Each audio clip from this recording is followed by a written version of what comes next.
Good morning बच्चों। जैसा कि आप जानते हैं, हम लोग राजस्थान मिनिएचर पेंटिंग के बारे में पढ़ते चले आ रहे हैं। पिछली क्लासेस में हमने राजस्थान मिनिएचर पेंटिंग के उद्भव और विकास के बारे में, यानी ओरिजिन एंड डेवलपमेंट के बारे में और उनकी विशेषताओं के बारे में डिस्कस किया था और उनकी उपशैलियाँ कौन कौन सी हैं। उसके बाद हम लोगों ने उसमें जो 6 पेंटिंग है जो हमारे सिलेबस में शामिल है उसको स्टेप बाय स्टेप पढ़ते चले आ रहे हैं, जिसमें सबसे पहले हम लोगों ने मरुरागनी को डिस्कस किया था। उसके बाद राजा अनिरुद्ध सिंह हारा दूसरी पेंटिंग हम लोगों ने डिस्कस की है। आज हम लोग राजस्थान मिनिएचर पेंटिंग की तीसरी पेंटिंग चौघन प्लेयर के बारे में बात करते हैं। चौघन प्लेयर पेंटिंग के जो सबसे पहले हम जब पेंटिंग के बारे में लिखेंगे तो सबसे पहले पेंटिंग का टाइटल सबसे ऊपर लिखेंगे कि वो पेंटिंग है कौन सी। तो ये पेंटिंग है चौघन प्लेयर, सबसे ऊपर हम चौघन प्लेयर लिखेंगे। उसके बाद इसके कलाकार कौन है? इसके कलाकार दाना, चौघन प्लेयर पेंटिंग, उसके कलाकार दाना, DANA, दाना, ये इसके कलाकार हैं। और ये जोधपुर उपशैली में बनी है, जोधपुर उपशैली में। और इसको जो बनाने का मीडियम है, जो माध्यम है, वही वाटर कलर ऑन पेपर, यानी कागज़ के ऊपर जल रंगों द्वारा बनाई गई है। ये बात मैंने आपको पहले ही बताया था कि जितनी भी पेंटिंग होंगी उसमें ये बात कॉमन होगी कि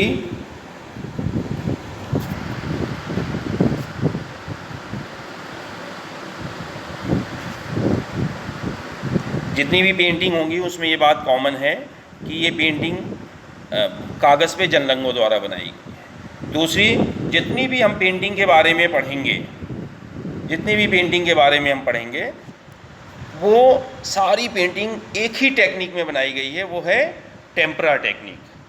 ये कॉमन है बात, आप किसी भी पेंटिंग में ये पॉइंट ज़रूर लिख दें। 2 पॉइंट हो गया, वाटर कलर ऑन जल पेपर पे वाटर कलर के ज़रिए बनाई गई है और टेम्परा टेक्निक में बनाई गई है। ये पेंटिंग चौघन प्लेयर 18वीं शताब्दी में बनाई गई है। और इसका जो एक और पॉइंट जो कॉमन है सारे उसमें पेंटिंग में, कि इसका कलेक्शन कहाँ है। तो इसका कलेक्शन नेशनल म्यूज़ियम, इसका कलेक्शन नेशनल म्यूज़ियम में है। नेशनल म्यूज़ियम न्यू दिल्ली में इसका कलेक्शन है। और ये इतनी बात हमें सबसे पहले ऊपर डिस्क्राइब करनी है, पॉइंट वाइज लिखना है अगर हमें नंबर लेना है तो। उसके बाद हम डिस्क्रिप्शन में आ जाते हैं, या उससे पहले हम एक हेडिंग डालते हैं विषय वस्तु, यानी ये पेंटिंग किस विषय पर बनी है। तो ये पेंटिंग राजकुमारियों को चौघन यानी पोलो, इंडियन पोलो खेलते हुए दिखाया गया है, ये विषय है इस पे। और इसका डिस्क्रिप्शन जब हम करते हैं तो ऐसा लगना चाहिए कि इस पेंटिंग को हम देख रहे हैं, सामने हमारे पेंटिंग मौजूद है, ऐसा लगना चाहिए। इस पेंटिंग को अगर हम देखें तो इस पेंटिंग को अगर हम देखते हैं तो इसमें हम देखेंगे कि इसमें ये पेंटिंग जोधपुर सब स्कूल में बनी है, यानी जोधपुर उपशैली में, राजस्थान मिनिएचर पेंटिंग के जोधपुर उपशैली में बनी है। और इसके जो कलाकार हैं वो हैं दाना, ये थोड़ा सा हम पहले लिखेंगे स्टार्टिंग में। और इस पेंटिंग को जो हम देखते हैं तो इसमें 6 राजकुमारियाँ यानी 6 प्रिंसेस पोलो खेलते हुए उनको दिखाया गया है, जो बहुत ही राजसी यानी शाही पोशाकों में हैं और उन्होंने बहुत सारे आभूषण वगैरह पहन रखे हैं। अगर आप देखें इसे,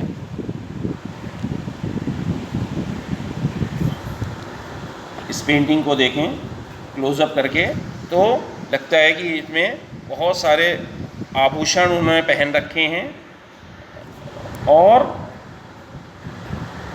सर पे मुकुट भी पहन रखा है, अलंकृत बहुत सजाया हुआ अलग तरह का एक मुकुट सब लोग सारे प्रिंसेस ने, सारी राजकुमारियों ने पहन रखा है, जिस पे बहुत ज़्यादा अलंकरण यानी सजावट हुई है, यानी नक्काशी हुई है। और इनके जो घोड़े हैं वो अलग अलग डायरेक्शन में वो घोड़े हैं और सारी राजकुमारियां लाल रंग का एक बॉल है, रेड कलर के एक बॉल को सारी राजकुमारियां अपनी छड़ी से अपने कंट्रोल में करते हुए दिखाया गया है। सारी राजकुमारियों को देखिए, सब अलग अलग मुद्राओं में हैं, सारी राजकुमारियां अलग अलग मुद्राओं में हैं और इसमें अलग अलग कलर के घोड़ों पे वो सवार हैं। जैसे कोई वाइट घोड़े पे है, कोई स्काई ब्लू कलर का किसी का घोड़ा है, किसी का डार्क ब्राउन यानी गहरे भूरे रंग के सजे हुए शाही अंदाज में जो घोड़े होते हैं सजे हुए, उस पर बैठे हुए उसकी पीठ पर दिखाया गया, जो अलग अलग दिशाओं में, जो अलग अलग डायरेक्शन में बहुत गतिमान यानी फोर्सफुल्ली इधर उधर जाते हुए दिखाया गया है। उसे गति वाले खड़े हुए नहीं हैं, ये मूवमेंट में दिखाया गया है इनको। और अगर हम इसकी पृष्ठभूमि को देखें यानी बैकग्राउंड को देखें तो जो इस बैकग्राउंड का जो फ्रंट पार्ट है उसमें नीचे घास दिखाई गई है। अगर हम इसे देखें तो इसमें घास दिखाई गई है और इसके बैकग्राउंड को के पिछले भाग को और ऊपरी भाग को देखें तो इसमें नीले, पीले और मिक्स कलर में, हरे कलर के मिक्स से इसमें मैदान में घास होने का एहसास दिलाया गया है कि उसमें आभास हो कि पीछे घास है। और इसकी इस पेंटिंग के अगर ऊपरी भाग में हम देखें तो इसमें सुलेख कार्य किया गया, यानी इसमें कुछ राइटिंग कैलीग्राफी की गई है, जो देवनागरी लिपि में इसमें कुछ लिखा हुआ है। ओवरऑल पेंटिंग को अगर हम देखें तो ये पूरी तरह बैलेंस पेंटिंग है, एक दूसरे को बैलेंस करने के लिए आमने सामने चित्रों को बनाया गया है और बहुत ही डेकोरेटिव और राजसी ठाट बाट से राजकुमारियां इसमें पोलो यानी चौघन, जिसे इंडियन नाम है चौघन, और जबकि ये गेम इंडिया की ही देन है, इंडिया ने ही दुनिया को ये गेम दिया है पोलो, जिसका ये साक्ष्य है उस ज़माने में भी पोलो खेल रही हैं राजकुमारियाँ। इसको जब हम डिस्क्राइब करेंगे तो बेटे हम स्टेप बाय स्टेप ज़रूर इसको लिखें। सबसे पहले हमें जब भी हम लिखेंगे वैसे ही सबसे पहले हम इसको पेंटिंग का नाम लिखेंगे कि वो पेंटिंग कौन सी है। अक्सर बच्चे भूल जाते हैं और आर्टिस्ट के नाम से शुरू कर देते हैं। सबसे पहले पेंटिंग का टाइटल, उसमें बाकायदा लिखा जाए ये पेंटिंग का टाइटल, तो उसमें लिखा जाएगा। अगर चौघन प्लेयर नाम की पेंटिंग अगर आपके कोर्स में बोर्ड के एग्ज़ाम में आ जाती है कि राजस्थान मिनिएचर पेंटिंग की पेंटिंग चौघन प्लेयर के ऊपर एक नोट लिखिए, तो आप सबसे पहले ऊपर हेडिंग डालेंगे पेंटिंग का टाइटल, तो चौघन प्लेयर। उसके बाद उनके कलाकार का नाम दाना है और ये किस राजस्थान मिनिएचर पेंटिंग की किस उपशैली में बनी है, तो ये जोधपुर उपशैली में बनी है पेंटिंग, यानी जोधपुर सब स्कूल में ये पेंटिंग बनी है। फिर उसके बाद मैंने आपको बताया, इस बात को एकदम ध्यान से रखिए कि जितनी भी मिनिएचर पेंटिंग बनी है सारी पेपर के ऊपर जल रंगों द्वारा बनी है, यानी वाटर कलर ऑन पेपर। ये एक कॉमन है जो हर पेंटिंग में आप लिखेंगे तो आपको नंबर मिल जाएंगे। फिर टेक्निक, ये किस तकनीक से बनी, तो जितनी भी मिनिएचर पेंटिंग में पढ़ाई जाएगी 4 यूनिट में वो सब टेम्परा पेंटिंग है, टेम्परा तकनीक से बनी है, यानी टेम्परा टेक्निक बनी है। इस पॉइंट को भी आप लिखें।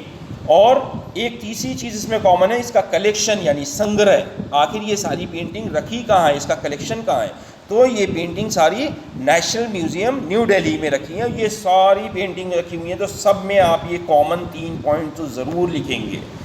दूसरे, पेंटिंग जो ये चौगन प्लेयर पेंटिंग है ये 18वीं सेंचुरी में बनी है, 18वीं शताब्दी में, ये इसके अंदर लिखेंगे। उसके बाद आप लिखेंगे विषय वस्तु यानी सब्जेक्ट मैटर। तो सब्जेक्ट मैटर में आप लिखेंगे कि पेंटिंग असल में बनी किस विषय पे, तो आप इसमें लिखेंगे कि इसमें 6 राजकुमारियों को पोलो खेलते हुए दिखाया गया है, ये इसका विषय वस्तु है, इस विषय पर बनी। अब इसका डिस्क्रिप्शन, इसमें क्या बना है, किस कलर से बनी है, इसमें राजकुमारियों ने किस किस तरह का पोशाक पहन रखा है, घोड़े जो हैं वो किस कलर के हैं, घोड़े किस डायरेक्शन में चल रहे हैं, घोड़े सुसज्जित हैं कि नहीं हैं, उसके बैकग्राउंड में कौन सा कलर है, उसके फोरग्राउंड में कौन सा कलर है, उसके ऊपर अगर कोई देवनागरी पे कुछ लिखा हुआ है तो उसमें उसका डिस्क्रिप्शन आप करेंगे। और एक चीज़ जो कॉमन है, मैंने आपको सबसे पहले बताया था कि राजस्थान मिनिएचर पेंटिंग में एक चीज़ कॉमन है कि इसके हाशिए यानी इसके जो बॉर्डर हैं वो बिल्कुल सादे होते हैं। आप देखें यहाँ पे बॉर्डर बिल्कुल सादे बॉर्डर हैं, यहाँ पे आपको कुछ भी इसमें डेकोरेट किया हुआ नहीं दिखता। इसका मतलब है राजस्थान मिनिएचर पेंटिंग के ज़्यादातर जो हाशिए वो होते हैं, पेंटिंग के बॉर्डर जो होते हैं वो बिल्कुल सादे होते हैं। ये कॉमन पॉइंट है जो आप सारी पेंटिंग में डिस्कस कर सकते हैं। तो बेटे आप लोग इस पेंटिंग को ध्यान से देखिए, और मैं इसके साथ जो नोट्स भेज रहा हूँ उस नोट्स को कायदे से पढ़िए उसे ध्यान से, और इस पर एक नोट बनाइए। चौगन प्लेयर पेंटिंग के ऊपर भी एक नोट बनाइए, और इससे पहले का भी जो काम है जो मैंने आपसे पहले दिया है उन सब का नोट कंप्लीट करते रहिए। जैसे ही राजस्थान मिनिएचर पेंटिंग का पूरा यूनिट कंप्लीट होता है तो वो नोट आपको पूरे पेंटिंग की डिस्क्रिप्शन के साथ सेंड करना है मेरे पर्सनल नंबर पे, ठीक है? चलो, थैंक यू।